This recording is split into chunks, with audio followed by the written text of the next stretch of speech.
Live from the Barrymore Theater, we got about 500 people filling the theater all the way back to the back, and it's our Brunch with Bernie hour. We're going to be taking calls or questions for Bernie from the folks in the theater. First, I just wanted to mention that Ed Garvey is here with us. I'm going to ask Ed to come up in the second or third hour and say a few words. And Ed's putting on the 8th annual Fighting Bob Fest.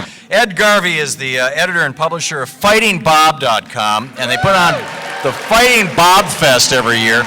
And I just wanted, I know we still have people waiting to ask questions, and I've got a whole bunch of callers on the line that we've got to get to. We're going to do that, but I wanted Bob, or Ed, to come up, Ed Garvey, and just, because this is such a model for every place in the country, whether you're listening in Los Angeles, or San Francisco, or Seattle, or Denver, or Detroit, or Dallas, or Boston, or wherever you may be listening right now, you can locally create something like the Fighting Bob Fest. So Ed, give us a snapshot of this thing. What does it look like? How did it come into being? How does it work? For those who aren't from Wisconsin, Fighting Bob is Fighting Bob LaFollette, who is our great progressive leader in the state of Wisconsin. Long ago. Long time ago.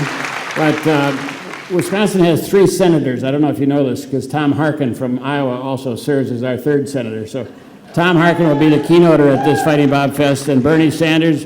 I think Bernie just might touch on health care, because that seems to be it's conceivable. The issue of the moment. Gwen Moore, Tammy Baldwin, we have the whole question of what happened with Cigna, with Mr. Potter, who's going to be at the Fighting Bob Fest. So we expect 10,000 people to come and raise hell and have a good time, but also to deal with the political mess that we're in. And this is the 8th annual one you've done. So the first one, you were telling me during the break, you had, was it Paul Simon? Paul Simon, and we were driving over to Baraboo, and I thought, well, if there are only 50 people there, I'm going to have to convince Paul these are the best 50 people we've ever.